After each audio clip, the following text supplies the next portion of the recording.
Welcome back, Swag Team. It's your boy, the Swagologist, here with our first ever TV review. And what better way to start it off than with Disney Plus and their original series, The Mandalorian. Yes, we are doing The Mandalorian today for our first ever TV episode review of Chapter 1, dropped on Tuesday, November the 12th. We have The Mandalorian, Mando, out here doing big things, and I am very excited to dive in to this show. Now, there will be spoilers in this review. Because it's an episode review, I don't feel like it's necessarily to do two different reviews for each episode, so I will be just doing one review. They will have spoilers throughout the review, so if you haven't seen it, pause the video right here, go watch it. You know what I'm saying? Go watch you some Mandalorian on Disney Plus. Get the, either try the free trial and check it out, see if you want to watch it and keep up with us as we go, because I will be doing episode reviews of each episode going further. So make sure you do that if you want to, enjoy these episode reviews with your boy, the Swagologist. Now, like I said, yeah, go. You can get it on your cell phone, computer, tablet, just like Netflix. Wherever you can get Netflix on, you can get Disney Plus on it. And, you can start a free trial, like I said, or you can, go ahead and get the $6.99 for a month, or you can do the $12.99 and get Disney Plus, Hulu Plus, and ESPN Plus all in one package, or you can pay $69.99 for a year like I did, so you'll be straight throughout the year, so you can keep up with us for Mando, which is 8 chapters. I'm very excited for chapter 2, but we're about to dive into chapter 1. And no, I don't have any money coming from Disney. I'm not a Disney shill. I love Disney a lot though, and I love what they produce, but it has nothing to do with, my pockets. I wish. Otherwise, if I did, we'd have a lot more things going on with the channel. But anyways, I digress. Just a little thing about these spoilers. So like I said, if you haven't seen the show, go watch it, come back, and let's dive in. Now, anyways, The Mandalorian, I love this show already. It was a really good, solid pilot for the show. It starts off real Western style, has a Western style trope to it. Now, at the beginning, I'm not gonna lie, when I first watched it, and I watched it again since the first time I watched it, but the first time I watched it, it had like a fan film feel to it, just because we've only seen Star Wars in theaters, you know what I'm saying? So once I seen it on live action wise anyway, on TV, it got a little bit of getting used to it, of the slight downgrade. Now don't get it twisted. It looks beautiful, and then when I watched it again, it looks flawless. It doesn't look like that to me the second time I watched it. The first time it looked kind of like fan made at first, and then I realized, okay, this is Star Wars live action on TV, so it's not going to be as expensive looking, but it looks beautiful. Like it looks flawless now that I watched it the second time. When I really watched it the second time, it looked flawless, and later on in the episode, it starts looking completely regular, and I got over that very fast. So you might have that effect to you. I'm not sure, but like I said, once the show started getting long, it looks perfect, and I love how the Mandalorian show has like the perfect blend, like the old school trilogy and the prequels have the whole blend of CGI and practical effects blended into one thing. I mean, it gives you that beauty of that from the original trilogy of having the practical effects, and it has the good parts of the, prequels having the CGI over saturation of CGI. Now you have a combo of both, and it's beautiful. They choose the right people and the right things to have CGI with, and the right things and people to have practical, and it's perfect. They have references to things like the holiday special at the very beginning of the episode and stuff, because at the very beginning, like I said, it has the Western trope feel, and your boy Mando comes in, and instead of like the double doors opening from a Western, it's that little iris thing opening. He comes in, he people are staring at him. He ain't saying nothing, just goes to the bar. But this dude is hassling this guy at the table. This guy and this other alien is hassling this dude at the table. And sorry, I haven't read all the books and of Star Wars and dived in that hard on like the books and stuff and like the lore names. So if I don't know a name of an alien, I apologize, but y'all are more than welcome to tell me in the comment section below. But I will just say alien, or if I know an alien that has this, like a name of an alien in there, I'll just say their name. Like I'll either say their cousin, or I'll just be like, Greedo is in there, you know what I'm saying? But it's not Greedo, of course. Stuff like that. But anyways, that same alien we seen in the trailer get chopped out the door, we finally get to see that in the very first beginning of the episode, because like I said, he walks in, goes straight to the bar, gets a little drink, and then dude's talking drunk, and he's like, well, he's going to get him a drink, but dude's talking drunk, talking about, you spilled my drink, or whatever. And then, you know, Mando's like ignoring him, but then he disrespects him.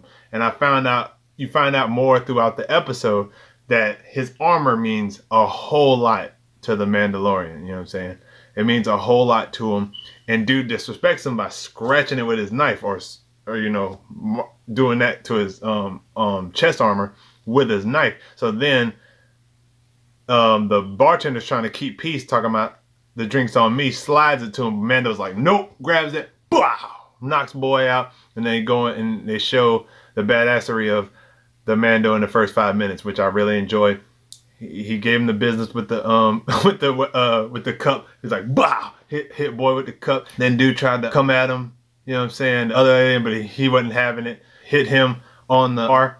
Then the alien tries to take off, while oh boy, he just takes care of him with ease, you know what I'm saying, hits him in the back with his own knife, and then puts him to the ground. And dude tried to get out, and just like in the trailer, he hits him with that get over here, pulls him into the Irish door. And then, the reason he killed him is because dude shot his armor. Because like I said, his armor means a whole lot to your boy. It means a lot to him. So once he shot him, he's like, oh really? Pow! Get over here! Chop! Done. Now this is on Disney Plus, so they didn't really like show him getting chopped off, but you heard the shoot and the bloop of his limbs hitting the ground. So we already know what time it is, but we didn't see it. But we know what happened here. You know what I'm talking about? So that was crazy. And it just shows, like I said, it showed his badassery that quick. Then he goes over to the dude that was getting hassled by those two dudes that he just beat up. And dude was like, thank you, you know what I'm saying? That he's like, you know what, you can take my credits or whatever. And then you realize the Mando was actually coming in there for him, because he had this tracker at the beginning, and when he went to the building, then you find out that, yeah, he's looking for him. So he puts the bounty puck on the table, and it shows his face, and he's like, yeah, come on. and then the Mandalorian logo pops up on the screen, and I'm like, okay, I'm in here, I see you. So then they go off, and I noticed something else about the Mando that I find is interesting, that is going to probably be explored in further episodes, maybe in chapter 2, I'm not sure, but I know it's coming up soon, is that he has some issue with droids. I don't know what exactly these issues are, but the first thing he does that shows that is like the very beginning, after the logo pops off and they're walking, him and the guy that he just picked up for the bounty, they got to get back to the Mando ship, but the only way is to cross this big ice bay or whatever. It's like a whole lot of ice, watery thing, you know, instead of a river, it's ice. So he has to get a speeder, and he turns down the speeder that the dude gets him first. It's like a speeder it's a nice speeder, yellow speeder with a droid in it, but he's like, no droids. And the dude's like, but I mean, this is a really quality, brand new model, latest model speeder, get you there, you know, quick and fast and hurry, and lickety split or whatever. He's like, nah, bruh, give him some more credits. He's like, all right, to your pleasure. And then he gets a little terrible speeder with this guy in it. And the dude was kind of funny. And you know, he was telling them how you gotta watch people at the dock, you know, people have been throwing stuff overboard, making it their own like trash compactor or whatever. So he's like, all right. And then he's like, stay off the ice. And dude's like, the dude that Mando got for the bounty is all like, well, what's the big deal? I don't get it. I don't understand. And then all of a sudden you see this big sea lion alien come out and just kill your boy. But first it looks like a dragon serpent or something. You don't know what it is. He's like, oh crap. He's like, open the hatch, open the hatch. Mando's already, the Mando is already in the thing, already in the ship. And the dude's like, open the hatch, open the hatch. The dude is like, because he's like locked up, so he can't get out of here. He can't get out of the space, you know what I'm talking about. So he all stuck. So then Mando's grabs him the last second, right before the big thing about to kill him, and then grabs onto the ship, and all this looks flawless. Like I said, the sea lion CGI looks beautiful. You can't tell it's fake or real or whatever like that. Like your eyes not going, oh, this is messed up. It really looks like there's a creature eating the ship right now, and it's awesome. So yeah. So then we get to see some more of the badassery of the Mando, because right now they're trying to fly off, but that sea lion alien is like killing the ship, like bringing it down, pulling it down, because it's huge now. This is a big alien, and it's like grabbing onto the ship, and it's like, nope, this creature is not letting go. So then Mando goes and gets the Boba Fett weapon that you see in the holiday special, and he's like, all right, let's get it. Got the Mando weapon ready to wreak havoc. So he comes down, but I mean, he didn't do anything too epic with the weapon.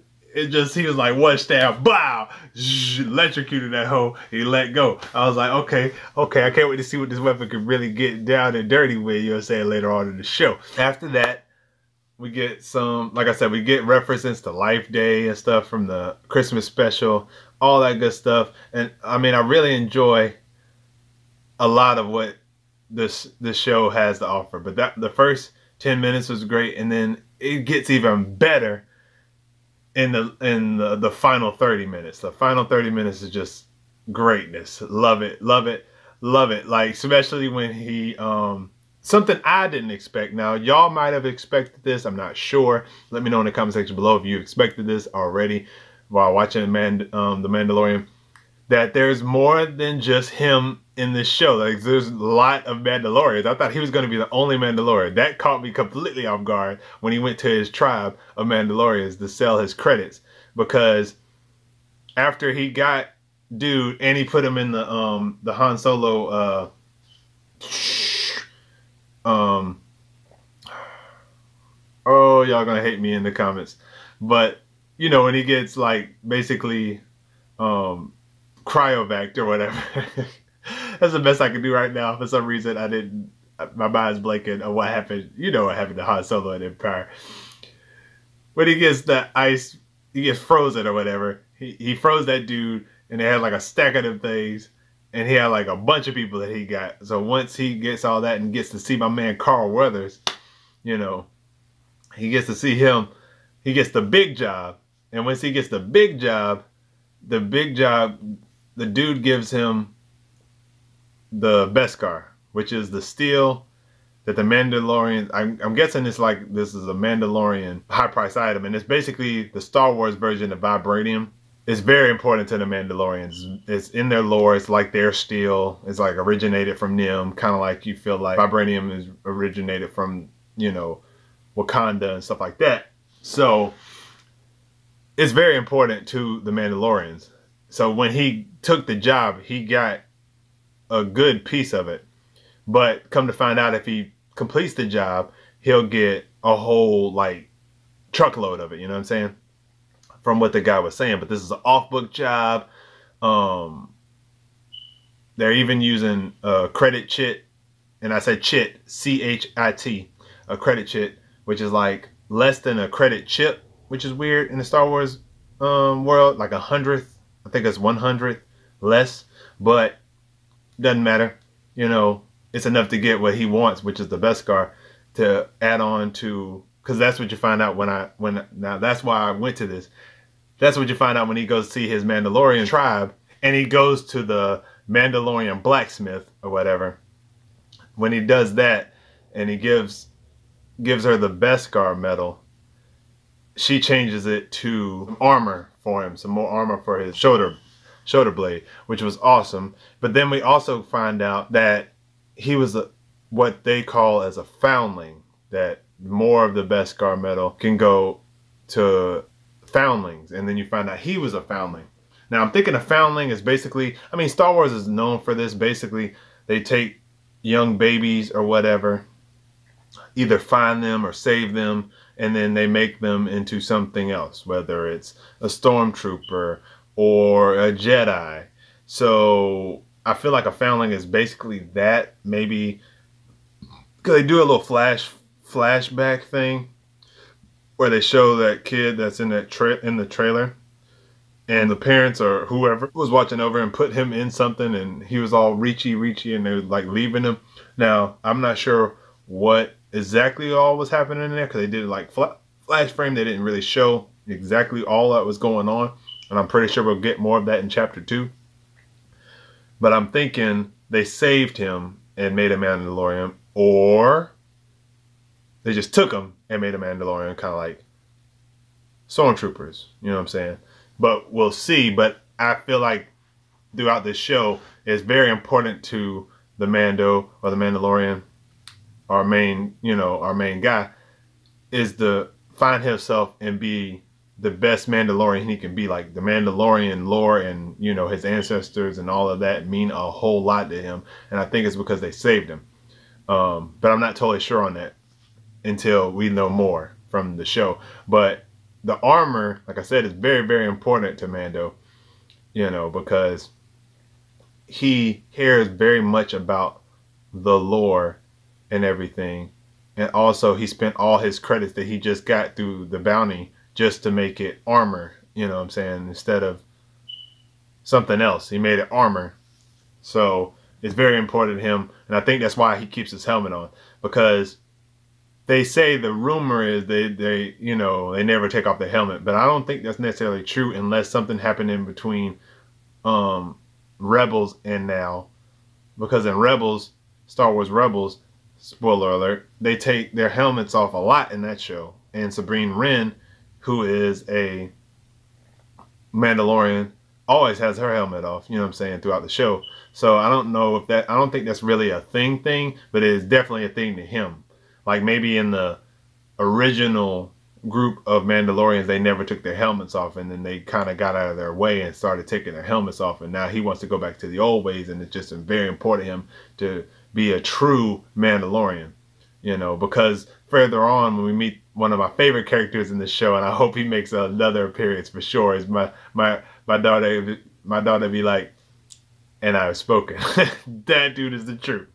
Because every time he finishes a statement that's important, he'd be like, I have spoken. I was like, yo, I love this guy. I love him. Love the depth. And I love how he's practical and not necessarily CGI, which is awesome, because it just, I don't know, something about it. If practical's done right, it's awesome. You know what I'm saying?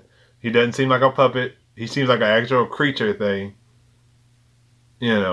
but it's practical instead of CGI. So that's always cool, and I love that about Star Wars, that they can do that. And I love how the series, like I said, does that blend really, really great, because he has to ride this creature that I can't remember the name off the top of my head for some reason. It's like a Baddassery or something like that. Some of the y'all can correct me in the comments, and I'm probably gonna correct myself right here. But anyways, he has to ride this thing, and when he meets that dude that and that's the other thing I thought was pretty neat, that the Mando is not perfect at fighting and stuff.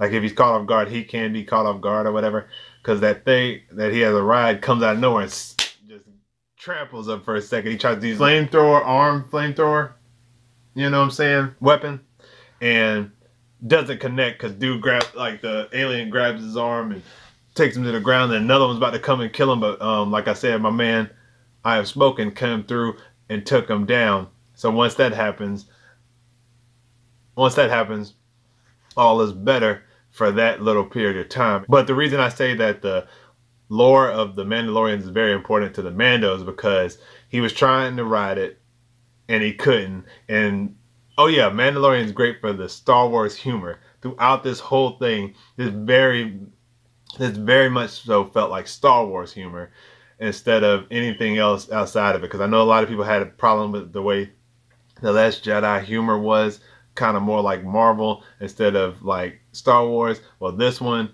definitely stuck to the Star Wars brand of humor, and I loved it, because he was falling off the horse, couldn't really get on it. Then the dude was like, well, a real Mandalorian could ride it.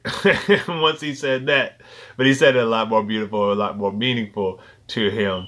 Talking about how his ancestors used to ride those things that they're symbol, which are the symbol of the Mandalorians. And he was like, oh, okay, art. So you want me to write art? So then he gets on it. He calms it down, he goes deep inside his Mandalorian ancestry, and then he gets on it and rides it. But ever since once that character got on, I was super excited for the show. I love the show even more once that character that says "I have spoken" comes on the screen. I love it. You know what I'm saying? I love that guy. Then we finally get to see what everybody's expecting to be his IG-11. But there's only one reason I don't think it's IG-11 is because at the very end of this episode, he gets shot in the head. So I'm like, if that's IG-11, he can come back from a headshot? Why can't he just be a regular IG droid and then IG-11 comes out of nowhere? You know what I'm saying? But I mean, maybe he can get saved from a headshot room, or maybe the Mandalorian takes him and fixes him later. But I'm pretty sure, unless he can fix himself from that, then that's not IG-11. But some people, because IG-11 has to be in the show, unless they just hit you with the okie doke, and that was the only time we see the IG-11 throughout the series, which would be interesting that they did that, because you didn't see that coming. Because I sure as hell didn't see him killing him in the first episode, but I also didn't see what happens later. But the IG droid that's in this episode, if it's not IG-11, then it's IG droid. But if it's IG-11, whatever, y'all can accept whatever y'all want to believe about that. I'm not sure yet, but it'd be an interesting move if he's gone through the rest of the series, because he's on all the promotional material. He's on my thumbnail. He's everywhere. So it's like interesting. But he's definitely worth this episode for sure, because he's a badass. I mean, I love, like, you see it in the trailer, him shooting and doing that, but when you watch it in the episode, man, dude is putting in work. I'm talking about putting people out. His movements are just, like, awesome. Like, he be going in, boy. Like this, boy. He'd be like, you know, slaying, just dropping bodies, you know what I'm saying? But he's not perfect, of course. And then Mando, he comes in, tries to stop the droid shoots him automatically without even talking to him. But luckily, he got that Beskar steel, that bing, that junk just like bing, like a coin popping off, you know, if you throw a coin at something, it just pops off like that. That's exactly what happened. It didn't even affect him. The bullet just bounced off. Well, the blaster just bounced off the steel, which is incredible. That's why that Mandalorian steel, the Beskar, is very, very important to the Mandalorians, because it just it just keeps them straight. You know what I'm saying? If they keep their whole armor on, they barely get shot, because he's gotten shot twice in this episode, but it just bounced off, mostly because of the Beskar steel. So that's another reason it's very important to him. But he also has a funny banter with this IG droid, because he doesn't like droids. And I don't know why he doesn't like droids yet. I think it has to do with his the whole Foundling thing, that he's a Foundling and everything, but he doesn't like droids. So him and IG had some funny banter. IG-11 is funny, but it doesn't seem forced. And he's not funny like K2SO, but he's similar funny, but he's not like K2SO with the sarcasm. But he seems like he's being sarcastic when he's just being dead serious. He's just being an IG droid. And Mando's like not feeling what he's saying sometimes. And they're trying to get everything together. But once they join forces, like I said, IG is like, and then Mando's getting it in too. But sometimes he'll fall or something like that. Because like I said, it doesn't show his complete badassery at all times. Then they're trying to get in to where the tracker is leading them to exactly where the bounty is that he took for this big job. But both them two thought they was on their own mission. They thought they was the only one on the mission. So it's very interesting that IG was there. That IG droid was there. If it's IG-11, I digress. But for this conversation, I'll say IG-11. Both IG-11 and the Mando was on the same mission, which was interesting. They're not sure why, and I'm still not sure necessarily why, but I feel like it's because when dude sent the Mando out to do it, he felt like the IG-11 will carry out the mission of killing said bounty, and Mando wouldn't.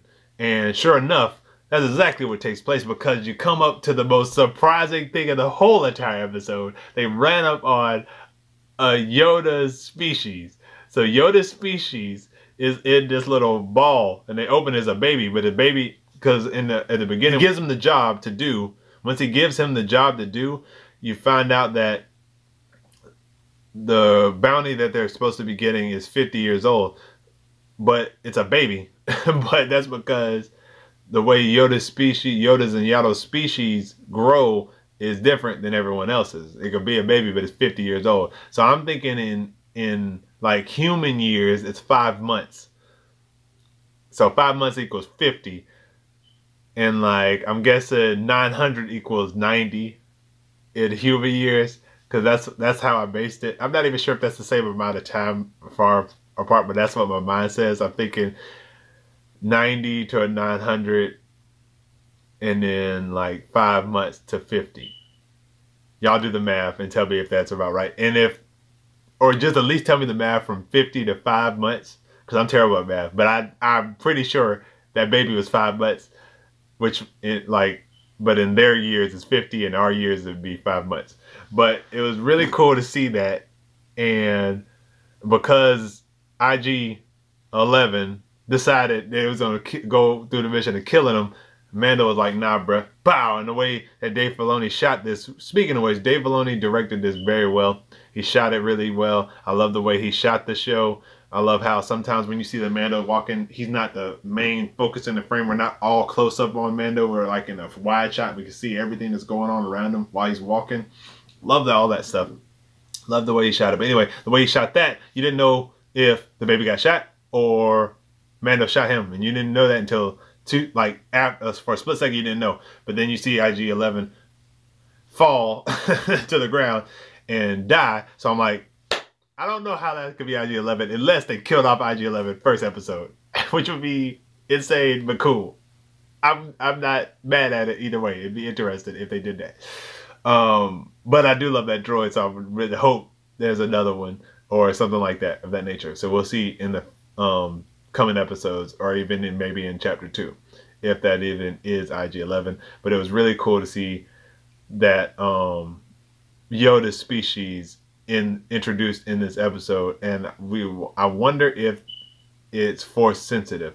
Maybe it is, maybe it isn't. I mean, Yoda is force sensitive, Yaddle is force sensitive, so if so, then he probably is, but I don't know. Maybe his whole species is force sensitive, and that's the reason they're trying to dissect it and check it out, because I believe that doctor's trying to dissect the baby, even though they want it alive when it comes in, and study it. So I'm not sure. It's very interesting. I'm really curious as to why they want that baby. And I think now that the IG-11 was sent to kill him, he was sent him to get him alive, but dude said, if you kill him, it's all right, or whatever. I think with that, Mando's questioning why they want him to. And it was very interesting to see them do the E.T. phone home thing at the very end. That was very interesting as well. Well, like I said, I love this episode. Chapter 1 was a great, solid pilot to an opening of a really good franchise. I cannot wait for more. I think Star Wars fans, we found something that's really good that we can all love as one. Make sure y'all check it out. If you haven't, I'm sorry I spoiled it for you, but if you're okay with the spoilers, like if you haven't seen it and you're okay with the spoilers and you're ready to go see it now more than ever, definitely go check it out. Find a friend that has Disney Plus, or like I said, try the free trial. See if you like it. If you don't, you can cancel, of course, and do it that way. Or you can do the $12.99 or the $69.99. But check it out, because I think it's well worth it, especially you Star Wars fans that are watching this right now. So next episode is on Friday. I cannot wait to see the next episode of this. Let me know in the comment section below how you feel about The Mandalorian. If you like this episode, make sure you give it a big thumbs up. But if you didn't like it, I ain't tripping. Look at Jordan, I ain't pippin'. Also, if you're new here and you're trying to join the swag team, make sure you hit that subscribe button down below or hit it right here when it pops up on the side. So if you want to be the first of the swag team to see a video when it pops up on YouTube, make sure you hit that subscribe button down below. Join the swag team, because once you join the swag team, that's the only way the notification bell will pop up. Once you do that, you click that bell, bing, and you never miss a video that pops up on YouTube, whether it's on your cell phone, computer, tablet, or whatever. So make sure you do that so you don't miss out on all the swag that drops on the channel. Also, I have a Facebook, a Twitter, and an IG. The Facebook is the same as the channel, The Swagologist, but you could also hit me up on Twitter, on IG, @SwagologistD. That is @SwagologistD. You hit me up on any of the social media sites, and we can talk all things Swag U, all things Swagologist, and all things The Mandalorian. I'm very excited about this. I love this show already. I can't wait for the next episode on Friday. And until the next video, I love y'all 3000. I'll holla. Peace. Oh yeah, and I have spoken.